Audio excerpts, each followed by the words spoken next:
Assalamualaikum po sa lahat po ng mga kapatid natin at sa lahat po ng subscribers ng Green Thumb TV. Magandang hapon po sa inyong lahat mga ka-Green Thumb. So dito tayo sa area mga Green Thumb kung saan yung ating tanim ay nasa fruiting stage na. So lagi nating tatandaan mga Green Thumb, pagka fruiting stage na mga Green Thumb, yung pataba na ating i-apply is more of potassium, no? Pati sa foliar. So kontrolado yung mga insekto.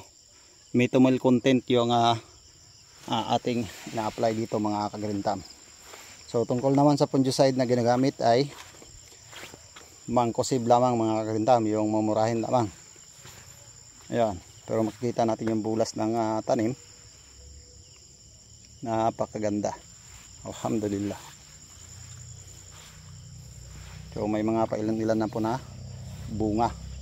So nasa first layer pa lang yung ating trellis.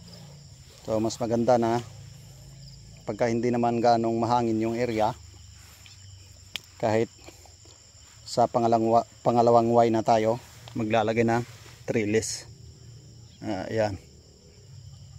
So isang layer pa lang ng trellis yung naikabit mga ka-Green Thumb.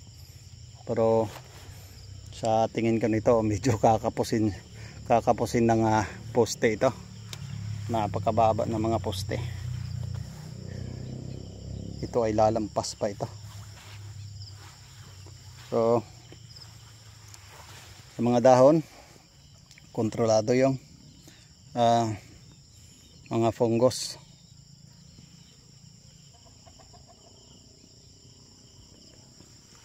Ayan. So shoutout nga pala sa owner ng Atsal Pepper Farming of the Philippines, Mr. Al Narciso. Magandang hapon sa inyo, bossing. So dito naman tayo, balik tayo sa ating vlog. At matagal-tagal na rin tayo hindi nakapag-upload ng video tungkol sa ganitong uri ng pananim. So shout out sa lahat ng mga subscribers dyan. So kung may mga additional question po kayo sa atin pong protocol, pwede po kayong mag-message sa akin, no? Dahil kadalasan na mga subscribers natin ay friend na rin natin sa Facebook, para sa sharing lang po ng mga ideya tungkol po sa pag-aalaga ng sili. So maganda yung pinapakita. Na naman lagi giibot nimo dire Brad. Na may giibot nimo.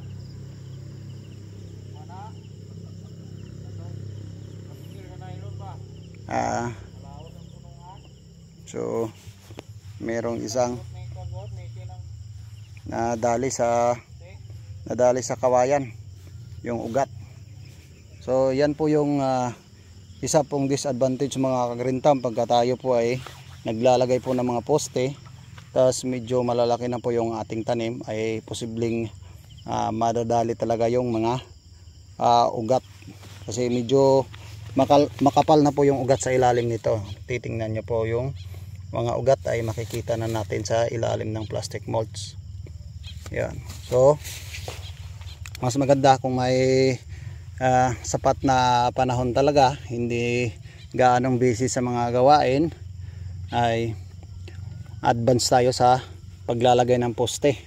Yung hindi pa gaanong marami yung ugat ng tanim, ay pwede na nating itusok yung mga poste natin para iwas po dun sa madali po yung mga ugat ng tanim.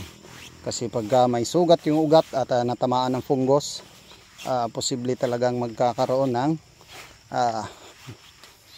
mortality yung ating mga tanim mga ka-Green Thumb.